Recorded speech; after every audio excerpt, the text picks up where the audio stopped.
Come on in. Stay a while. It's time to get coached up with another edition of the Coach Scott Field Show. You might be watching us on DBTV, a national and international cable network that is a first of its kind. Or you could be watching us on CSTV or the Rewind Sports 60 network and channels. Thank you so much for choosing us for your viewership awesomes. I am grateful and blessed. If you're listening to us in podcast form today, my friend DT and I say, turn that knob up. Let us put that flavor in your ear. That's right. It's time to lace them up with another edition of the Coach Scott Field Show. And you know all those algorithms out there. Like and follow us on our Coach Scott Field Show Facebook page. Subscribe for free to the YouTube channel. Invite a friend to invite a friend. Today's guest, we blessed and humbled to have this amazing athlete sharing her time with us today, a 12-time Olympian, 5-time Olympic medalist. And oh my gosh, she participated in the Olympics from age 17 to age 41. Dara, thank you so much for taking the time to be with us on the show today. Oh, I'm honored to be your guest. Thank you for having me. Oh, this is going to be a lot of fun. There's so many questions I have for you that I don't even know where to start, but just thank you for your time because I know you're pulled in like 1,000 different directions right now. Yeah, like having a kid who's driving now and school's out and you have to like entertain them more. And so I'm glad that you were able to sort of accommodate me with my time situations going on here today. Oh, I love it. And it's Tessa Grace, correct? So, yep, she's my Oh, 16-year-old. So, what a fun age, right?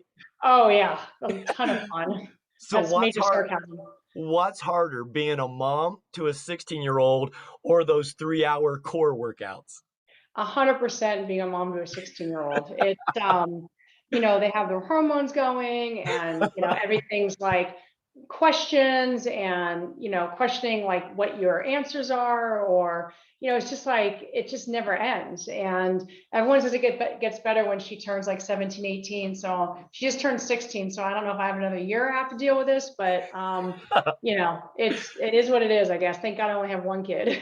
Hey, and to think, you have all these medals, all this expertise, but you're just mom. But if someone says the same things that you say, then it works, right? Right, exactly. Yeah, 100%. Like I can't, if I give my opinion, it doesn't count. So I just Yeah. don't even say anything. I so understand. I've got an adopted son who is actually playing basketball professionally, but I'm just pops to him. I don't know what I'm talking about, even though I've been through his life for 15 years. I know nothing. Oh gosh. So Dara, let's start with this because you're such an inspiration to so many viewers, and you're world known. When it was in your just the times of your workouts when you were qualifying for the Olympics. Take us through a day in the life of Dara. What was that schedule like? Because I want people to know no matter what discipline you're in, if you want to be great, you got to get out, stay focused, and be disciplined and make sacrifices. But tell us your schedule. Well, I have so many chapters in my book with when I was training and the ages I was training, and so everything was different with each, whether it was in high school and having to work out before and after school, or college with like exams. It was all different. But I'll put you through maybe like 2000. I was 33 there. I would swim 9 practices a week, so 3 of the days were double swim workouts. I did running, I did weights, I did stretching routines. Yeah, it was probably like 4 to 6 hours a day of training, 4 to 6 days a week. So it was a lot, but I when I look back in retrospect and think about all the yardage I did and all the pounding of the pavement, so to say, like with all the dry land training we did and all the strength training. I mean, looking back, I don't know if I would have been able to do what I did at 41 if I didn't have all that background training. Right. And no matter what discipline you choose or what career path you choose, you have to make sacrifices and you have to go grind and you have to have that laser focus and just have that mindset to, be the best. Cause, you've got a great quote, the water doesn't know your age. And so no matter what age you were at, I mean, you had to put in the work, and that's difficult. Yeah, it is. And it's true. I mean, I said that quote when I was 41, swimming in '08. So, it took me that many years to understand, that it doesn't matter your age. It just matters who's the fastest, who's working the hardest, and, who has the mental preparation too to make the Olympic team. And, there are a lot of people that were psyched that I made the team. And there are some kids out there that weren't, because I might have taken their spot, but it is what it is, and whoever was best that day is the one who goes. So that's why I said water doesn't know your age. That's right. And I love the quote because it doesn't matter your age. It doesn't matter your gender. It doesn't matter, what things that you're going through. You just have to go execute. And you Right. executed beautifully for, I mean, 5 Olympic Games. So when you look back at it, hindsight's always 2020. When you were more experienced and you had two comebacks, was it more difficult or more challenging when you were experienced and had the age and had knowledge, or was it more difficult when you were young and didn't know what you didn't know? Well, for me personally, I think my first Olympics, I was so freaked out by seeing 10,000 people in the stands. And like, it was just a Wow. completely different experience than what I was used to. Even when I went to, Pan American Games or any other international meets, they were never that big. So it didn't really hit me, when I was so young at like the magnitude of what swimming in Olympics means. But I mean, I honestly, I got just as nervous and just as rattled in every single Olympic Games and trials, for each one that I've experienced. It's not like it gets easier, but I did realize in my fifth one, my last one at 41, that I think the biggest thing I realized and learned was that all these kids in this room feel like this is the most important thing they're ever going to do. And I already experienced the most important thing I've ever done, which was have my daughter. So I think that really, when I walked into that room where you have to be 20 minutes before you swim your finals, and it was, my best event, I think it was all put into perspective then when I walked into that room. Wow. That's wonderful because through your lens, you could be like, okay, I'm just going to focus on me, my race, and my mechanics and just execute. Correct? Right, exactly. So Wow. it was different. Yeah. I love that. So, but let me ask you this, because our viewers are a lot of basketball fans and things like that. What were the emotions? And again, I know as you evolve and you grew as an athlete, take us through what it's like getting on the starting blocks and your adrenaline's pumping and you're controlling your heart rate and you're thinking, okay, get a good start. Take us through those emotions that you feel when you're up on that platform. Well, again, I think it was different because I was at so many different stages of my life when I made the Yeah. Olympic team from 17 to 41, that it was really different. I mean, when I was younger, I used to worry about who was in the lane next to me and what had these other swimmers done, and that's in my heat. And, and so I would you waste energy on other people instead of just leaving it for myself. And so that's a big lesson I learned when I was younger, as I got older and understood that.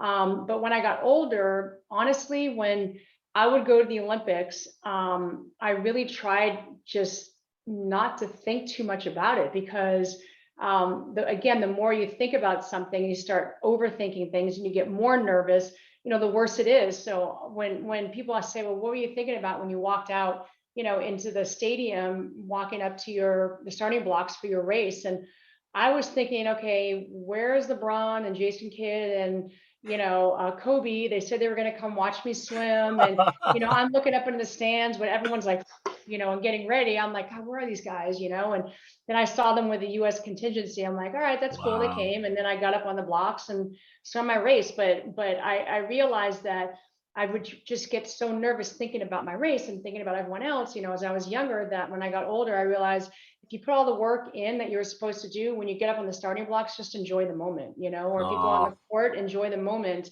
work hard, do what you need to do. But it's not like you can change anything else once you're up there, what's going to happen is going to happen. Oh, see, I like that because again, with basketball, there's so much preparation and repetition as it is for you as a swimmer that you just let the muscle memory take over and just Yep. do what you have trained yourself to do. Let the Yeah. body work and get out of your mind and just go perform. Right. Exactly. Oh, see, I like that. Educate me because I swim like a rock. I'm horrible. We're both born in 1967, but I'm like, man, I wish I could swim fast like that. When you're in your lane, is it better to be in clean water in front, or can you kind of like get close and kind of drag, or what's the best strategy? I mean, I'm sure you get out and go, but especially in like a 50-meter thing. But where is it best? Is it close to your lane? Where your little I don't even know what they're Yeah, called.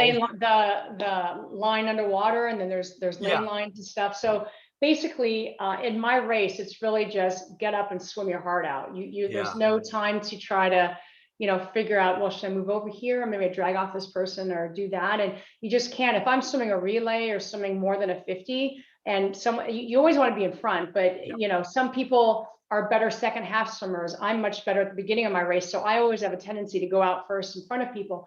When that happens, they start to move over towards the lane lines because you create a wave when you're swimming. There's like a wave behind you. And if you move over in the right area, you can actually draft off the swimmer in the next lane and get in that wave. And so you'll see in a lot of relays, like what I used to do, like if we were behind, I'd go over to the lane. If there was someone next to me, go over next to them and try to just drag off them and have them pull me along. So there is Wow. definitely some strategy, but in a 50, it's such a short race. Oh, You have to be on for everything. Like you start your race, how you breathe, your finish, like everything has to be on. and see, I love that you're providing that detail because I don't know. So I'm just Yeah. curious. And so to hear you break it down and be detailed specific that way, because when you're a world-class athlete, I mean, every tenth of a second counts. So anything that you can do to gain a tenth of a second advantage, I mean, that's a lot. I mean, a tenth is a lot. There are races won and lost by 100th of a second. So, Man. they're super close, and you just have to make sure that you practice enough, in the pool or whatever sport you're in. So when you get up and you're ready for your competition, it should just be like natural. You shouldn't have to Second think about nature. Yeah, just the habits. You create the habits with your it. repetition. I Right. like that. Right. What's going through your mind? But again, I know, you are an elite one percenter, but as you're going to make that turn, do you have a visualization on where you want to hit and push off of that wall for your turn? Take us through that. Okay, so my best event's a 50. It's just one lap, so we don't Yep. have a turn. But if I were to do a relay or something, yeah, I mean, you work on turns, starts, like everything in practice. So you always on your turn, unless again, well, actually, no, you always want to stay in the middle, because if you are dragging off of someone and they come off the wall and you're next to them, you'll hit a huge wave when they come off the wall, and that you'll go against the wave. So yeah, there's very like sort of intricate details about specific races that are do's and don'ts. And coming to the wall, you pretty much want to stay in the middle of your lane. Wow. That's see again, those little details, of being a world-class competitor to know exactly where you want to push off or turn or know where you want to be within your lane. I mean, all those things accumulate. And I just think it's fascinating to hear it from your perspective, who's been, in that starting block, against the world's best. Yeah, it's interesting. There's a lot of strategy that goes into it, and it definitely pays off if you've been doing the practice in your practices. Yeah, and I love that. Take us through because I'm sure after, the years and years of, practicing and it's become a lifestyle for you. But tell our viewers how important was recovery and also nutrition for you when you were going through these intense workouts day after day. Well, so recovery when you're younger isn't as big a deal because your body just bounces back. But I Right. realized as I got older and older, I needed to listen to my body more. That was like probably the biggest thing that I learned as I got older. I started to realize that in 2000 when I was 33 at my fourth Olympics. I remember one time I was at a workout on a Friday morning, and the coach had us just kind of warming up. He's like, Dara, I want you to just do a 25 fast. I'm like, all right, this is weird to do right after warm up, but okay. And I did it, and my time was so off. He's like, you need to get out. I'm like, why? And I'm one of these people that always wants to do more and never miss a workout and never miss a set. And he said, because you just look broken down, and I want you to take the rest of the day off, take Saturday, Sunday off, and come back Monday. He goes, and he said, and Dara, listen to me carefully. When I say take off, that means no running. I don't just mean from like the swimming pool. I mean from everything. Sit on the couch, eat bonbons, watch movies, take off. And then when I came back the next Monday morning for practice, I literally had like one of the best practices I've ever had. So that was Wow. a big learning experience for me. And then as I got older, I couldn't, I had to basically shift my percentage of what practice was and what recovery was, and do more recovery than more practices. And that was hard to wrap my head around, because again, I was always someone who wanted to do more than everyone else. So it was a big learning curve for me. And I know this, being around so many successful athletes, you are in tune with your body. And are you able to pick up on those cues from your body that I'm just not on my A game today? Or did you just always plow through that at the younger age? Well, there are always going to be times you're not in your A game and you have to plow through it. But I think as you're in the sport longer and longer, you start to understand your body more. And, when I was younger and I had an ache in my shoulder, I'm like, whatever, I'm going to keep going. When I was 41 and training, I had an ache in my shoulder, I'm like, oh my God, I have to go to the doctor. So Right, it's just, right. I think you just take care of yourself a little bit more as you get older. Yeah, so that rest and recovery is vital because you want your Yeah. body to be able to respond and have those quick twitch muscles, I'm sure, and just go. Yeah, and it again, it's a sort of the mental aspect of it. I had to kind of get over and realize that this is what's going to be best for me, not doing more than what everyone else does. And once I got over that hurdle, it made it easier for me to understand like my body Wow. recuperating and resting. I like that because I think that's so on point. And again, even athletes, whether it's football, tennis, basketball, whatever your chosen discipline, you have to know what your body's telling you and listen to your body so that way your body can perform for you at the ultimate level. Exactly, exactly. Yes, I like that. When you look back at it now, of course, experience is the best teacher. But a friend of ours who knew you were coming on as a guest, I was like, "Hey, what would you like to know?" Because she's a young swimmer who's like 15 years old, Miss Walker. She was curious. What does a person your age now wish that you knew at like age 15, 16, 17? Um, I guess the biggest thing is what I said earlier is don't worry about what everyone else is doing, because you never know which athlete's going to show up that day at the pool, on the courts, on the field, because, people have bad days. And if you're so caught up in what someone else is doing, you're not going to have your best results. So that's probably the biggest thing I would tell someone, who was younger, was just swim your own race, or play your own game, or whatever it is, because you don't want to waste energy on anyone else. I like that. So in other words, think of what your time is going to be. Get your personal best. Try to better your personal best because you're competing with yourself. Is kind of what I'm hearing. Right, right. Yeah, I like that. So take me through this because I can't imagine. I mean, there's pressures, of course, but when you compete every 4 years, you have to be on your A game when it's time to qualify, when it's time to compete, because you got 4 years of training that all culminates into that moment and being in that moment. How did you handle that pressure? Was it just believing in your process and believing in your coaches and your trainers and knowing your body? Kind of share that with our viewers.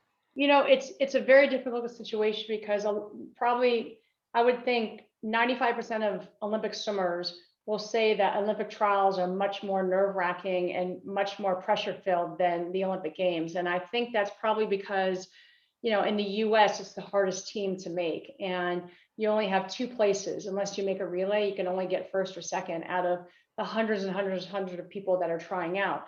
And you can have a cold that day. You can, you know, be a woman and have your issues or whatever. So Right, you never right. know what it is. And it's not like you can be the world record holder all year round and you have an off day and they say, oh, no, you can still make the team too.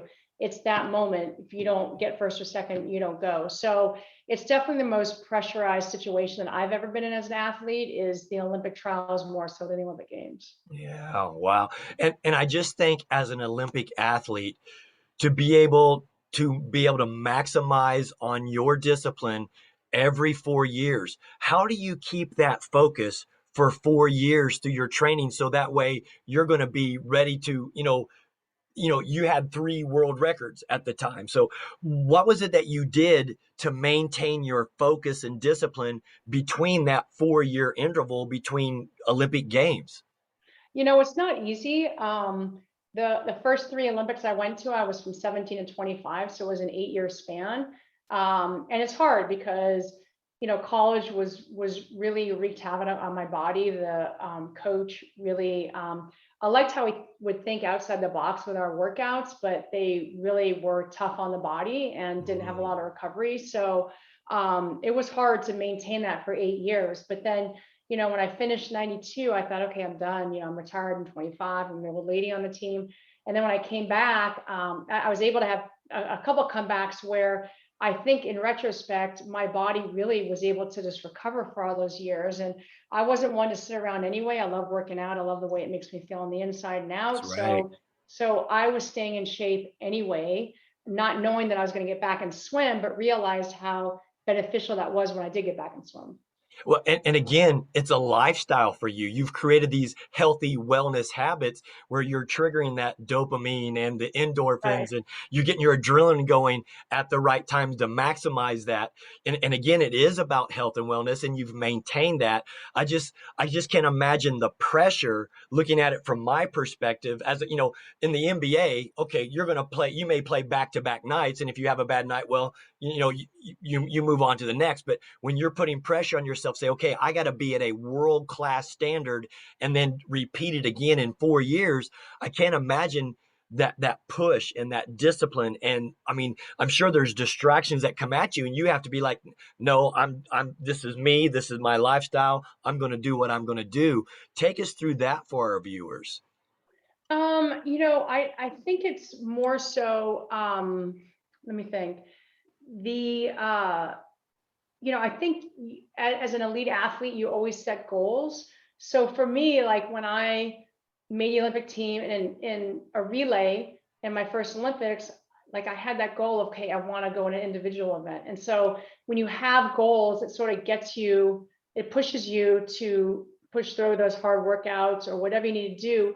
I don't think, oh my God, another 4 years. Like I never thought that. If I thought that, then I was done swimming, and that's why I retired a couple of times. So I really think that a lot of it has to do with goal setting and knowing that you can't take years off and be as good as you want to be. I say that, but then I took all these years off, so that isn't why I'm sorry.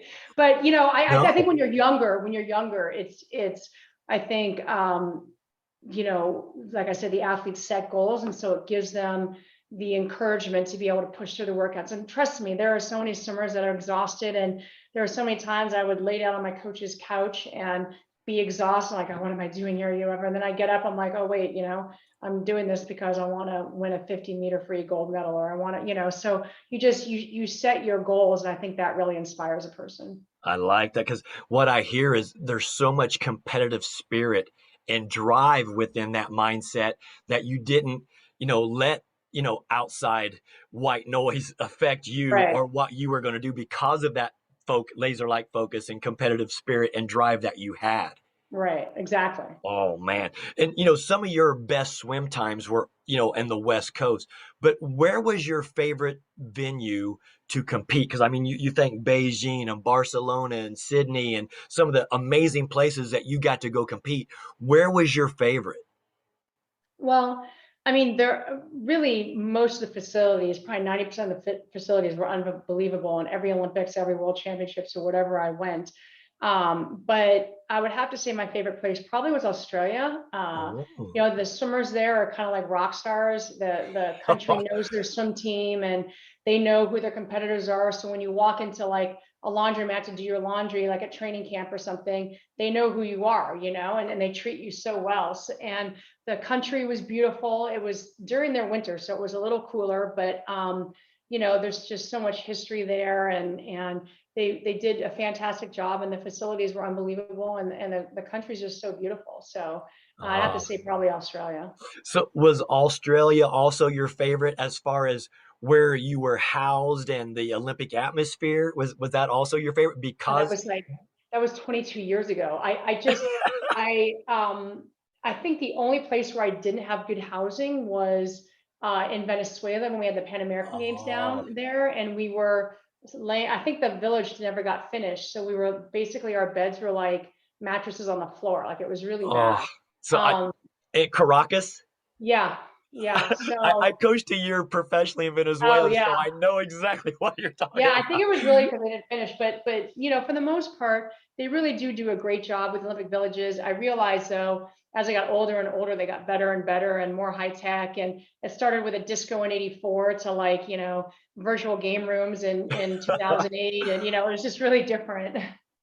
Well, take us through the technological advances with swimming. What did you have at age 40, 41 that you didn't have like at age 20 to 25? Well, back in the old days, the less swimsuit you wore, the better. So the Okay. skimpier, and they considered your skin to be faster in the water than any kind of suit. So So less drag or pull in the water then. right, you would try to Okay. like get a massage to have your or a rub down, they called it, to get oil on your skin. So when you dove in the water, you felt slick and kind of Wow. clean and everything.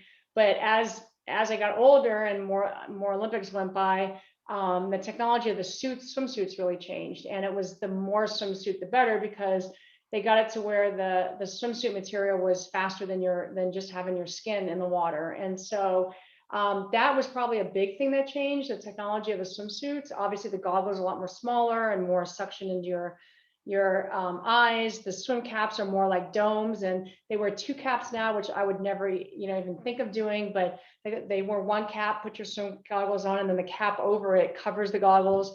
And it's supposed to be faster that way. And then the pools are different. Like the pools are deeper, and they're, the water goes out more instead of bouncing all in. And they've I think everything's pretty much changed, and but I think the biggest change is probably the swimsuits. Wow. When you say that, I'm sitting there thinking to myself, man, you're getting down to just the minute milliseconds that, Yeah, that you can and it gain. counts. Right. Oh, 100%. Because Yeah, then I think, it's probably the same for NASCAR drivers trying to get draft and, think of ways to just gain a competitive edge. And it's right. just, it's phenomenal to think at that elite level how every little thing matters. Because I'm sure for you, you're getting on the stand and you want your goggles to feel a certain way. You want the cap to fit, or just feel a certain way as you're getting in the pool. Exactly. Unbelievable. This is exciting for me to hear this, to share your perspectives.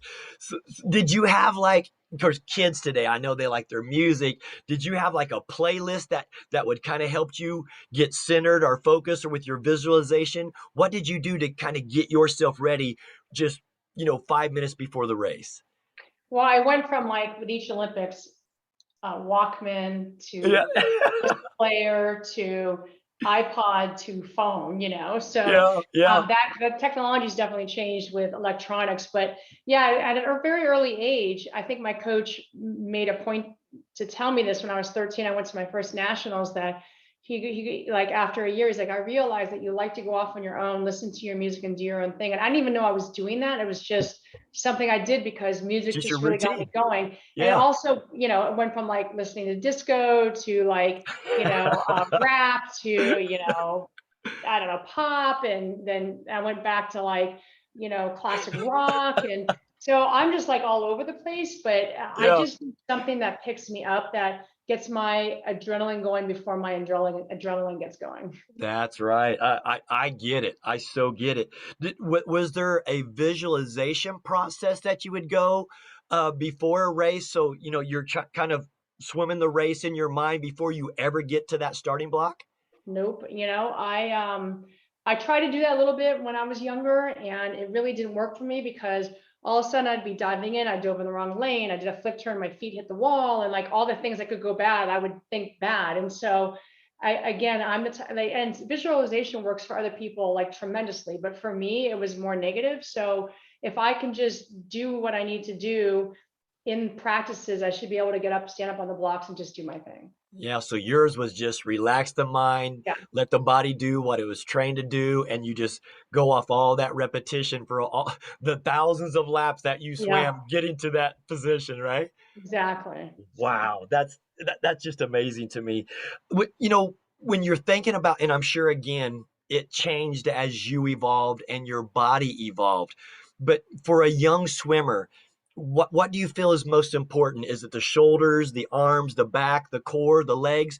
What is the most important thing to stay strong for a swimmer to have that just hydro go? Well, all the swimmers have broad shoulders. You can always tell a swimmer when one's walking by. Yep. Obviously, shoulder strength and legs are super important, but I really think core, because core you're using every stroke that you do. I mean, breaststroke kicks a little different than freestyle kicks. So, that's using different muscles, but your core, like when you swim freestyle, you're rotating. When you swim backstroke, you're rotating. When you swim breaststroke, you're, leaning forward using your core. Butterfly, you're leaning forward. So I think core is probably the most important. I think that was an advantage that I had because my strength coach for 2008, and when I tried out for the Olympics in 2012, but I just missed, he really emphasized core in the gym. So people would be like, because I'd be on covers and I'd be like ripped at like 40, 41 years old. They're like, oh, there's no way she's doing that. How can she look like that? She must be taking drugs or whatever. But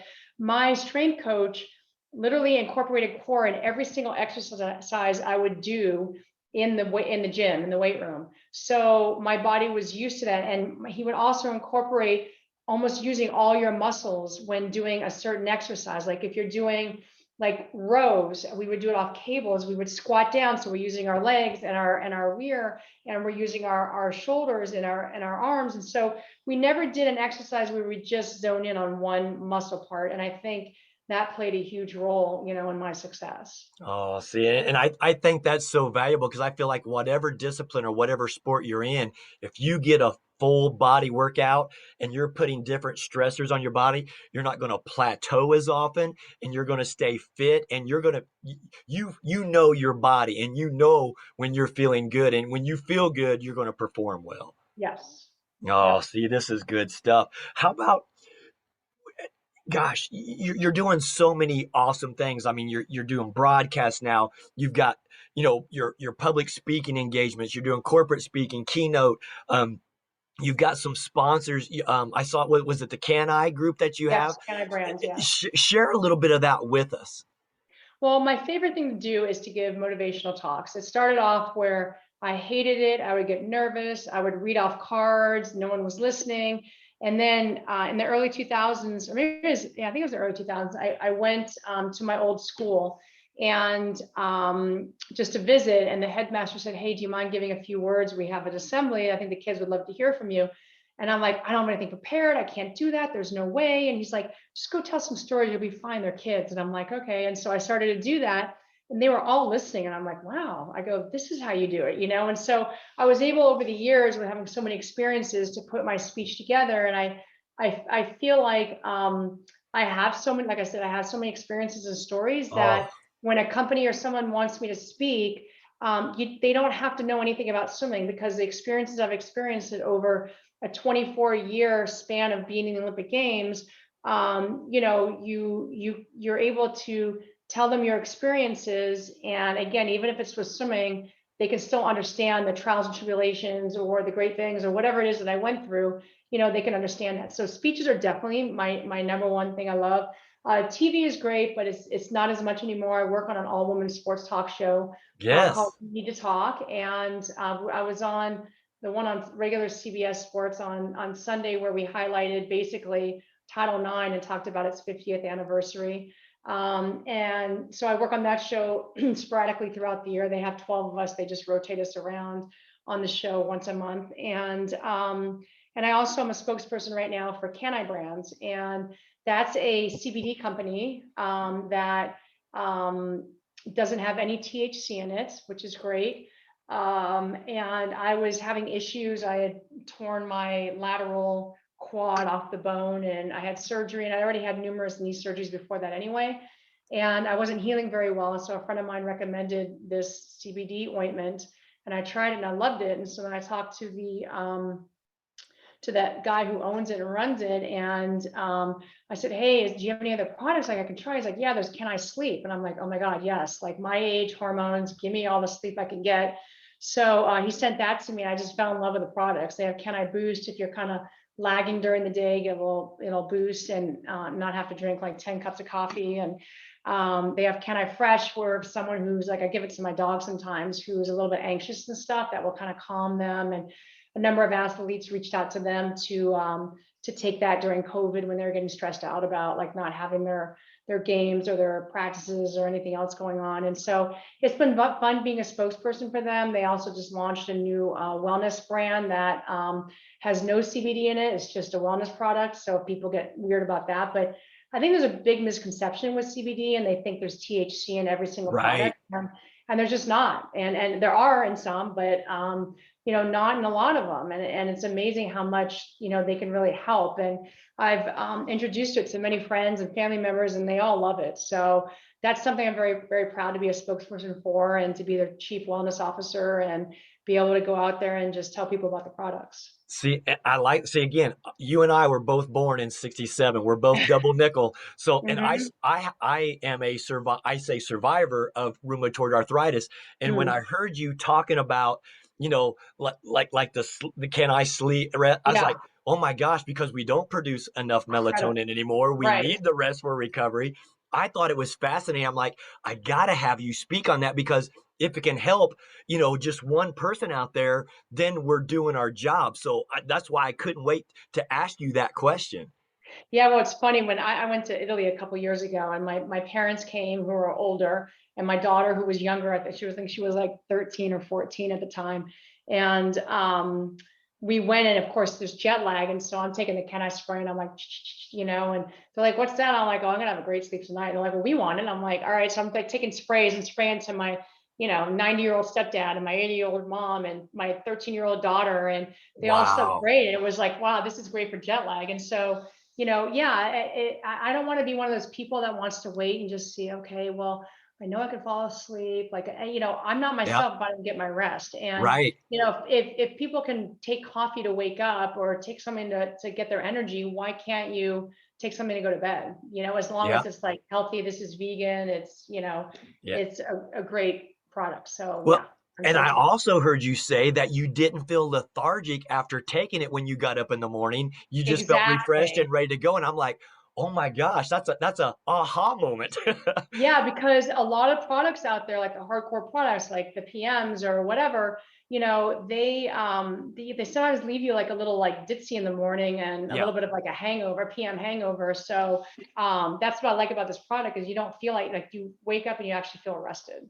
Oh, I think that's wonderful, and thank you for sharing that with the viewers. Yeah, Because again, if it can help people, why not introduce a supplement that can help them balance their wellness and feel good so they can perform well or stay better exactly. focused or Yes. recover quicker? I just think it's wonderful, Darren, and I think it's phenomenal that you do that. Thank you. And again, with us being the age that we are, you talked, about 5 minutes ago about Title IX. You grew up on the West Coast. You attend University of Florida. Tell us why Title IX was so beneficial for you going through what you went through as a competitor and a female athlete. Well, it's funny, when I did the show this past Sunday, we did a story on a guest who was a woman in the 60s who, there was only one college that took female athletes, which I think Uh, was, I want to say Indiana State University is what it was, I believe.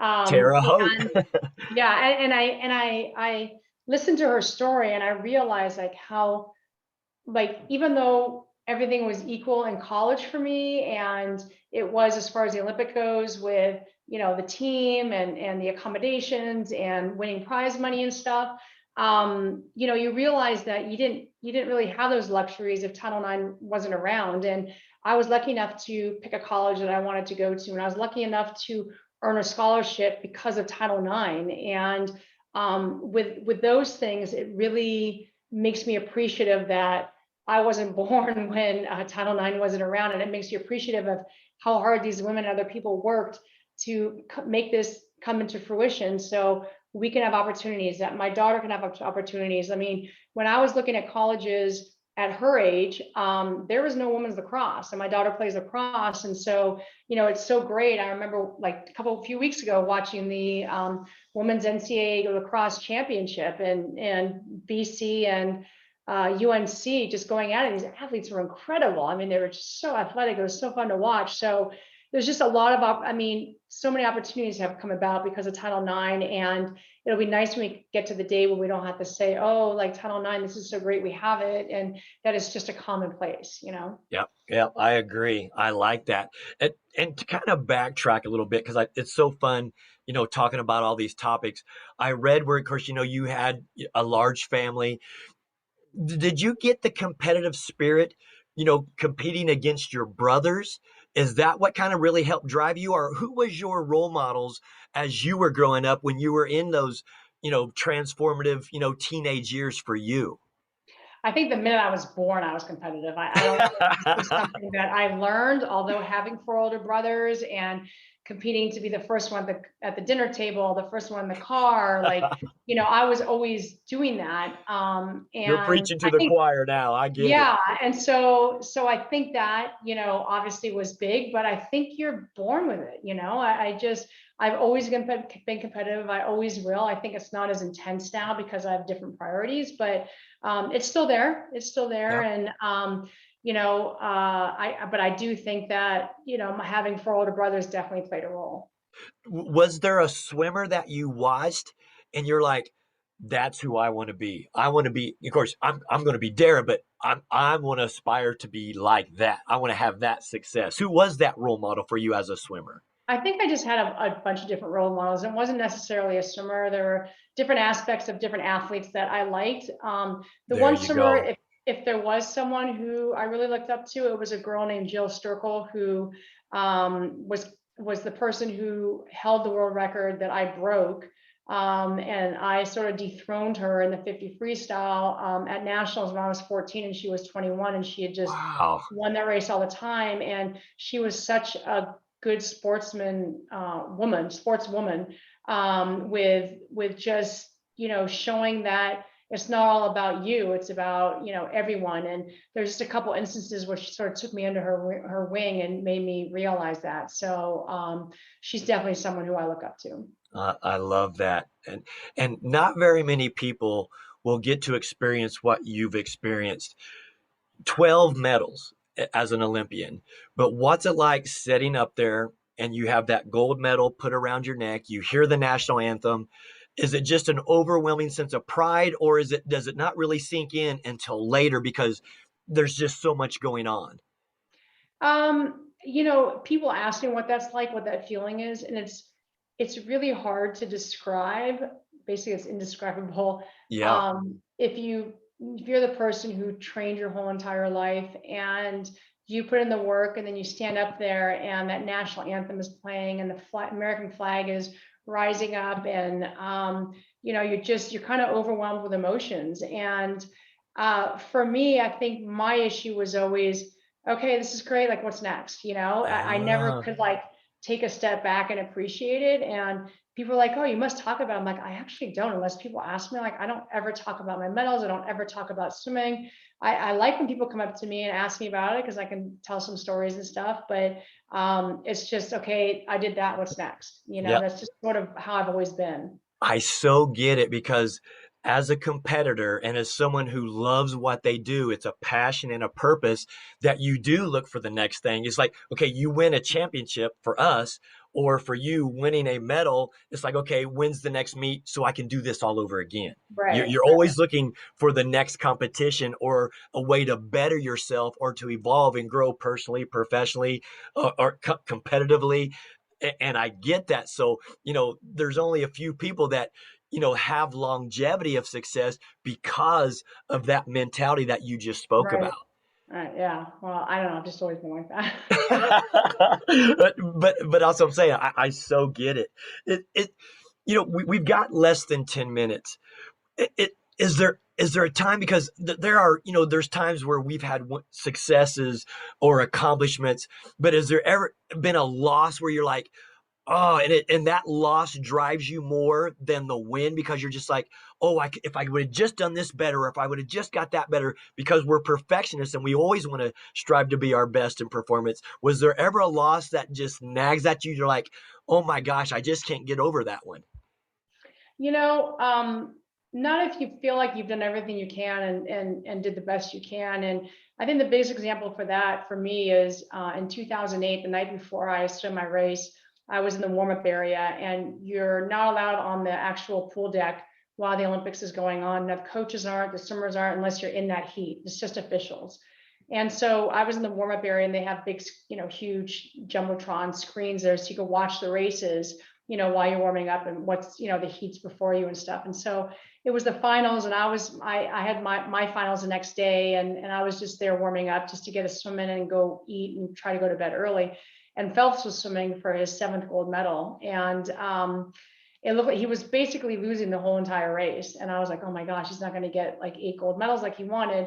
And even like 5 yards, like where the flags are going into the wall, you can see that he was still losing, and somehow he touches the wall and wins by 100th of a second. And I remember thinking, oh my gosh, that poor guy who lost by 100th of a second, that's got to be the worst feeling in the world. Oh, And so I'd never experienced anything like that. And the next day I swim my race, and I lose by 100th of a second. And it's very hard. Like I thought to myself, God, like, how am I going to live with myself? Not literally, but like, I'm so competitive, like, yep. what could I have done? And I'm thinking, and I go over to get interviewed by, I have basically from the end of my race, I have 30 minutes to get interviewed by NBC. They're only allowed to ask one question, because I don't have the time.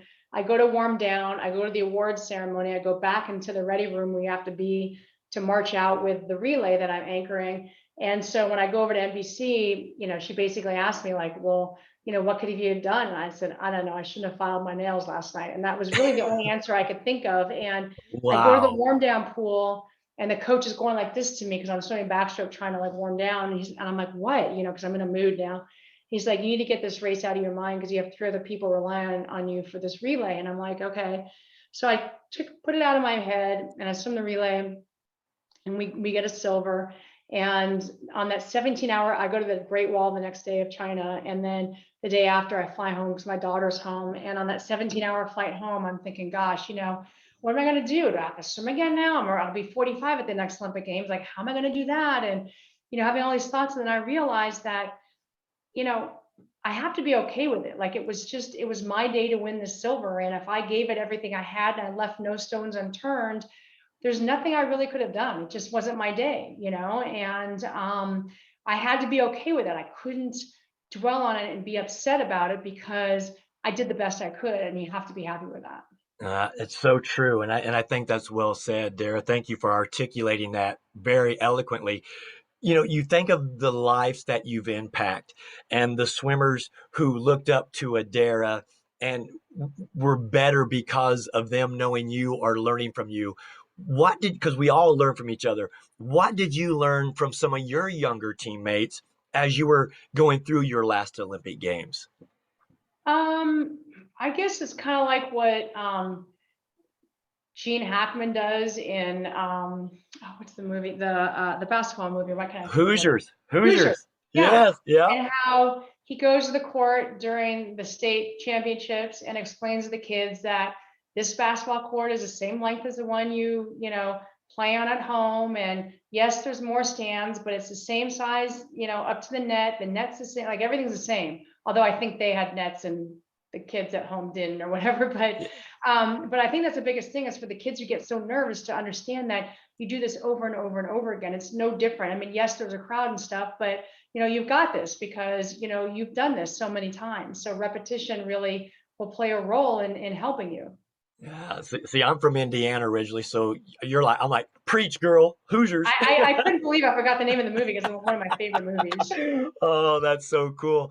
Well, this has been such an enlightening and empowering and inspiring, time that we've had together.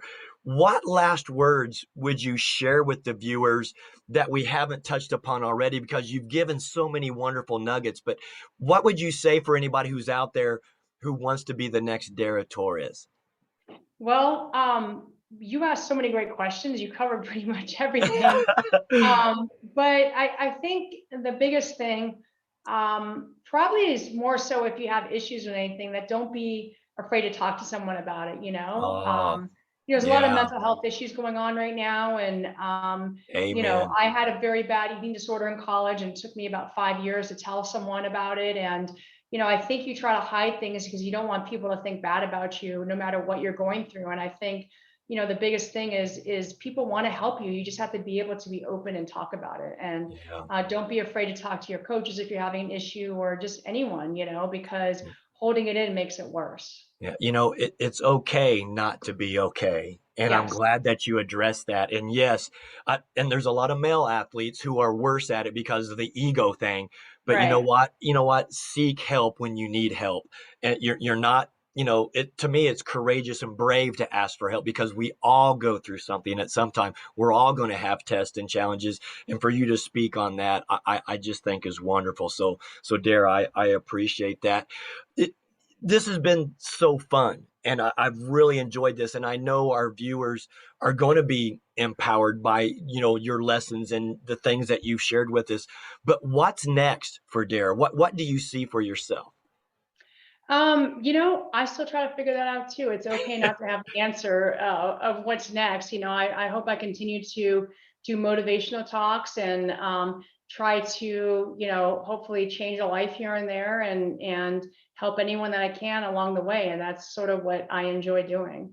Oh, and you're great at it. So let's let people know where they can find you. I mean, you're on social media with Twitter and Instagram, but daratorres.com, where they Yes. can book you for speaking engagements. Go ahead and share that with our viewers as Yeah, well. so I have my own website called daratoris.com, and there's all the info's on there, and you can learn more about me on there. And I'm on Twitter at SwimDara, and I believe, yeah, Instagram, either one of them is either SwimDara or Dara Torres, but I get them mixed up. And then my daughter has me on TikTok, but I think I only have like 3 videos Oh, on there. So yeah, are you you may doing not the want to see those. dances? Yeah, so you may not want to see those, but Instagram is kind of my thing right now. I try to post a lot on Instagram. Oh, I love it. Oh, well, I'm a fan. I'm a follower. I'm going to be a better version of myself because of this time we've shared together, Dara. So thank you so much for being so selfless and sharing your knowledge and wisdom and expertise. Because again, if we can touch one life and one soul out there, we've truly done what this platform is all about. Well, thank you so much. I enjoyed being your guest. Oh, it's been wonderful. Hopefully we can cross paths soon. And I need to get a photo of you to put up here with like all my past guests because I'm like, she's the one, man. All right. I'll Oh, get one off to you. I appreciate that. And thanks so much for Will for setting this up. And I want people to know how wonderful you are because I was reading a LinkedIn post that you had. I was like, man, I'd just love to have you, be a guest. And you sent me the name of the person. And Will, we've been in contact and we got this going. So thank you so much, My for your high pleasure. character. It's been wonderful. Thank you. Ladies and gentlemen, again, this has been another edition of the Coach Scott Field Show, and it's going to be really hard to find someone who's going to be able to share nuggets like this gal did today. We're blessed, honored, and humbled. Derek, God bless you on your journey. Uh, have so much fun with your daughter, because Thank I'll tell you you. what, we can vicariously live through them and just be the support for them and be wind underneath their wings as well. Thank you. God bless you. Thank you so much.